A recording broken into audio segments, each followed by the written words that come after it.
तो नमस्कार दोस्तों, स्वागत है हमारे एक और महाकुंभ के नए ब्लॉग में। और आज मैं आपको बताने वाला हूँ कि हमारा जो महाकुंभ नगर है, जो हमारा महाकुंभ एरिया है, उसको आप कैसे शॉर्टकट एकदम इजी तरीके से मेरी तरह समझ सकते हैं। जिस तरीके से मैं समझा हूँ महाकुंभ नगर को, कि महाकुंभ क्षेत्र को हम कैसे कैसे किस एरिया से जाकर किस सेक्टर में घुसकर हम हर जगह घूम सकते हैं। सेम वही चीज़ मैं आपको एकदम शॉर्टकट तरीके से बताने वाला हूँ, क्योंकि आप सभी को पता है कि 144 साल बाद आने वाला ये महाकुंभ दोबारा कब आएगा और कौन रहेगा देखने के लिए, इसकी कोई गारंटी नहीं है। तो अभी तक सबसे पहला स्नान मकर संक्रांति का सभी लोगों ने कर लिया होगा। लगभग 5 से 6 करोड़ श्रद्धालु आके स्नान करके चले गए। अभी डेली 1-1 करोड़ 2-2 करोड़ लोग प्रतिदिन स्नान कर ही रहे हैं।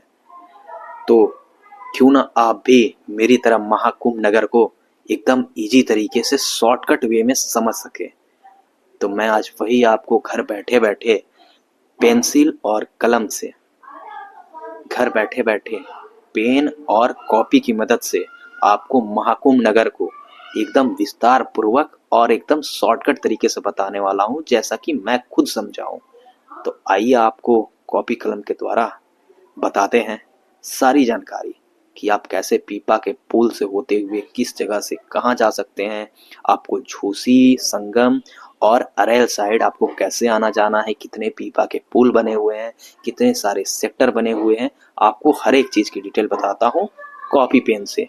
और मैं ये गारंटी दे सकता हूँ कि जिस तरीके से मैं आपको बताऊंगा, आप शायद ही किसी और के द्वारा इतने सरल तरीके से आप समझ पाएंगे। तो चलिए शुरू करते हैं। तो ये रहा वो मैप जो कि मेरे द्वारा बनाया गया हुआ शॉर्टकट है। महाकुंभ 2025 महाकुंभ नगर। महाकुंभ नगर को समझने के लिए आपको महाकुंभ के क्षेत्र पहले समझने होंगे, जो कि गंगा और यमुना के कसार पे है।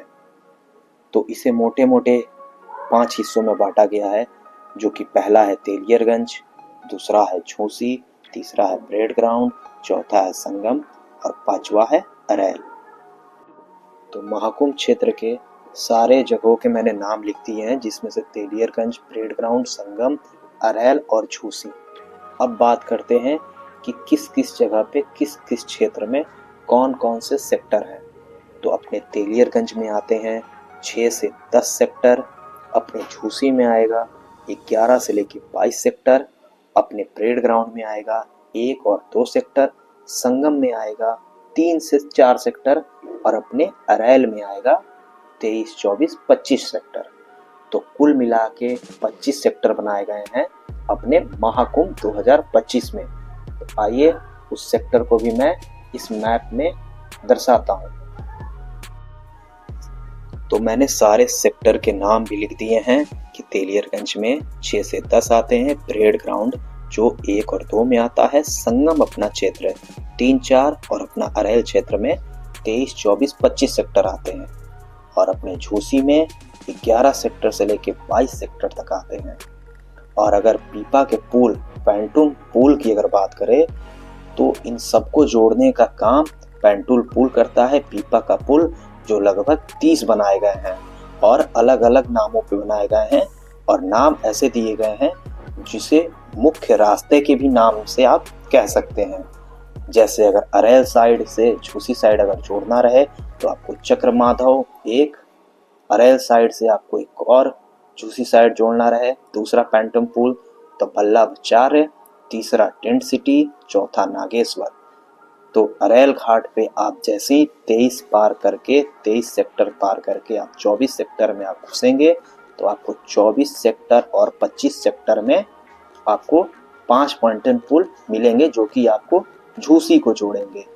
उसी तरह आपको झूसी से तेलियरगंज या झूसी से संगम आने के लिए भी आपको पैंटूम पुल बनाए गए हैं, पीपा के पुल।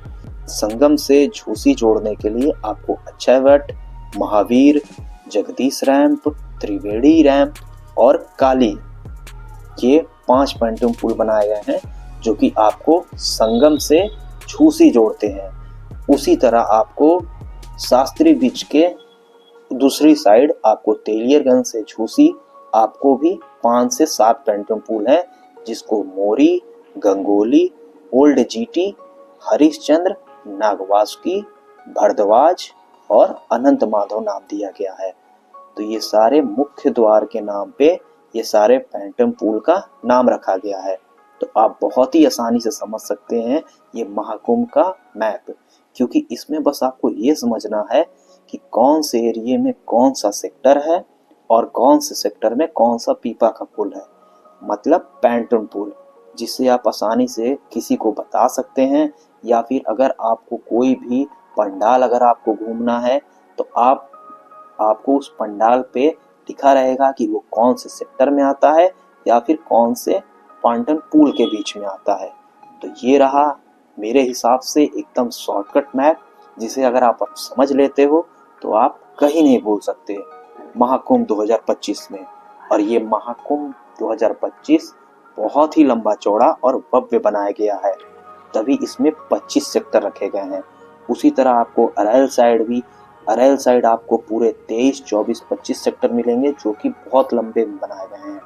तो आपको मैं 23, 24, 25 की वीडियो एकदम डिटेल में बता चुका हूँ कि 23, 24, 25 में क्या क्या है। अभी ये सारे सेक्टर अभी मेरे को घूमना बाकी है। एक एक की ब्लॉग डालता रहूँगा कि कौन से सेक्टर में क्या क्या चीज़ें हैं। बाकी ये शॉर्टकट अगर आप समझ लिए और अच्छा लगा अगर, तो आप ये वीडियो लोगों तक शेयर करिए। जो मैंने शॉर्टकट वाला मैप बनाया है ये शायद ही कोई भूल पाए, क्योंकि इससे ज़्यादा और आसानी से आप शॉर्टकट नहीं समझ सकते। तो कैसा लगा हमारा वीडियो ज़रूर कमेंट में बताइएगा, और पसंद आया हो तो नाइस करिएगा। मिलेंगे अब सेक्टर के बीच की जानकारी हम देंगे उस एरिया में जाके कि कौन से सेक्टर में हम खड़े हैं, कौन से सेक्टर में कौन सा पीपा का पुल है और उस सेक्टर में क्या क्या बनाया गया है। चलिए मिलते हैं फिर नेक्स्ट ब्लॉग में।